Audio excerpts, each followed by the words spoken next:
Welcome back to the Horrifically Queer YouTube channel, you little gay Halloween slut. If you like horror, Halloween, and anything LGBTQIA2S+, this is the place to be. That's all I do.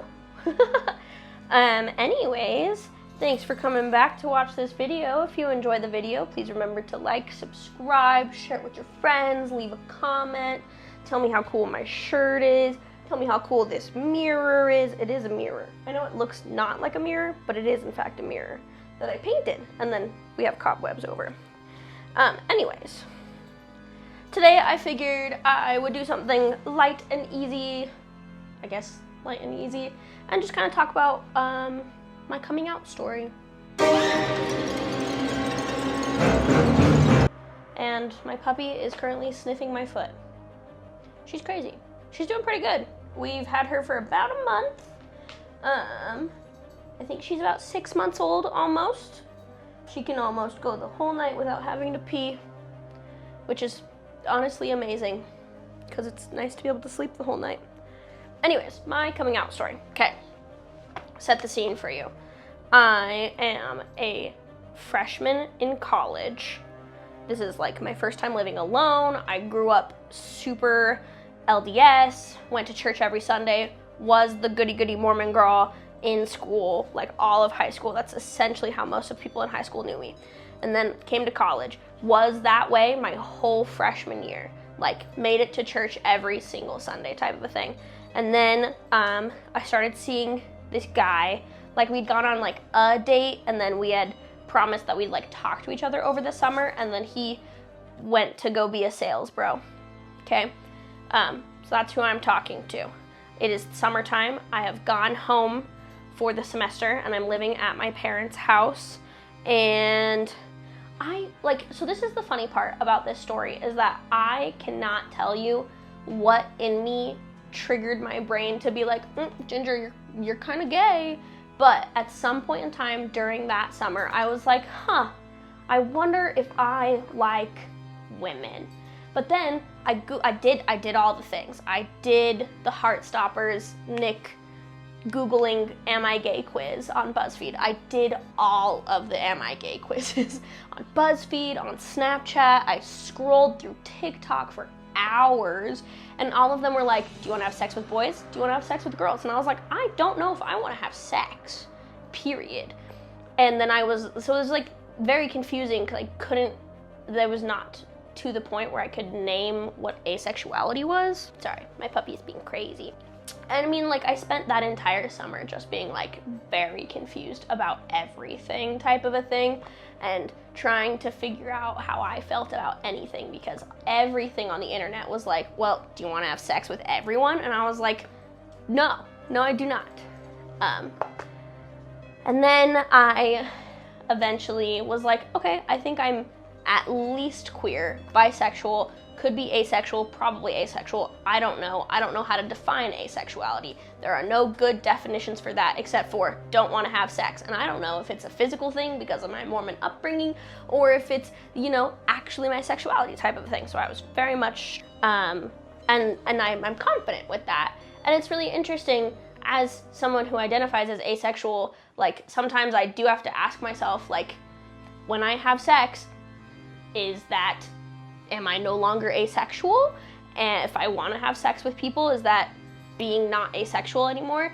And it was a really interesting, like, coming to terms with myself type of a thing and being like, no, it's okay. Just because you are asexual doesn't mean you never have sex. Just because you are a lesbian doesn't mean you didn't date a guy or you aren't into one particular guy or anything like that. It's quite literally a generalization. It's a term to best describe you, not a term to cut you off from everything. And I think that was so hard for me to learn because there were definitely moments when I would like cry because I was so worried that I wasn't what my partners needed from me because I was asexual and they weren't type of a thing.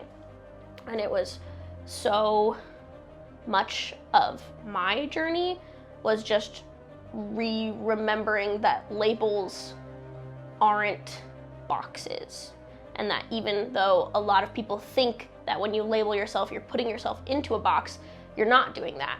You're just giving yourself an adjective to describe yourself. You are not cutting yourself off from anything.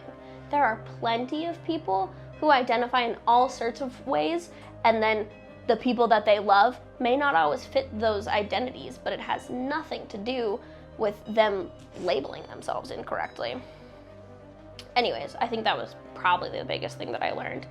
Other fun things that happened with my coming out, I, like most freshmen, had a lot of really dorky graphic tees. And one of them that I had was some rainbow skeletons, and it said like be yourself on it, and one of the skeletons was rainbow and was dabbing, and all the other skeletons were not rainbow. And so I wore this shirt and I posted a picture on, I think, National Coming Out Day, and I was like, I'm so grateful for all of my coworkers who are queer that feel comfortable and safe around me.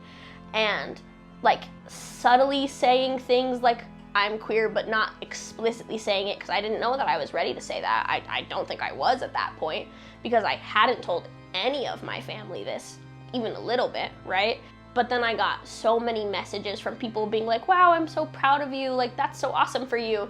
And so it was interesting because apparently much more people than I expected interpreted that as me coming out, which was not where I thought it was going, because I thought I was, being subtle, right? And some of my aunts and uncles saw that photo and do what a lot of siblings do and share tea between themselves. And that was really hard for me, was like getting texts and calls from my aunts and uncles being like, hey, the entire family is talking about you behind your back and how you're gay. Are you gay? Can you tell me what you identify as? And all of that stuff. And it was terrifying because I was like, I didn't know that I was ready to talk to you guys about this. I'm, one, horrified that everyone's talking about me behind my back, horrified that it's my family talking about me behind my back, scared because I don't know if I'm ready to come out to these people yet, but also like so many of my aunts were like, hey Ginger, I'm just calling you because I love you, and that is it. And I'm not gonna ask you questions about your sexuality right now. I'm not gonna do any of these things. I literally, you clearly already know people are talking about you, and so I'm calling to let you know that you matter to me. I do not care. I love you no matter what. And some of those phone calls were so important to me. And it's been interesting because that was 5 years ago. And it has been interesting how things have changed since then, because several more of my cousins have come out as queer, and their parents have had to rewrap their heads around that, because all of that side of my family had a very, very religious upbringing, and they're all very religious, and so a lot of them had to go through a complete 180 rewrite of their fundamental brain shit to figure out if it was more important to be black and white religious or more important to understand and love your child. And so many of my aunts that called me that day that were like, hey, just want to know that I love you, are also my aunts that have really queer children and are the nicest people that I know. And yeah, there are definitely moments that people misgender me, have misgendered my husband, have misgendered any of my friends, anything like that. And yet I know that the only reason why it's hard for them is just because of the way they were raised. And they are some of the kindest people I know, and they have been so helpful for me on my journey, and I'm so fucking grateful to have those people in my family and to have those wonderful people. And I mean, it's taken years since I came out as asexual. Well, I came out as bisexual and then asexual, and now I have finally fallen into the asexual non-binary. And it was really funny because, so one of the first memories I have of telling other people in my family what my pronouns were is we were at a family reunion and we were doing a relay race, and we had split into 4 teams, and the team that I was on happened to be an all-girls team, and I just quietly to one of my cousins was an all-assigned female at birth team, and they were like, yep, sounds great to us, works. And none of them cared. And they've all been so kind and so respectful about it. And I misgender myself more than most of my family does at this point.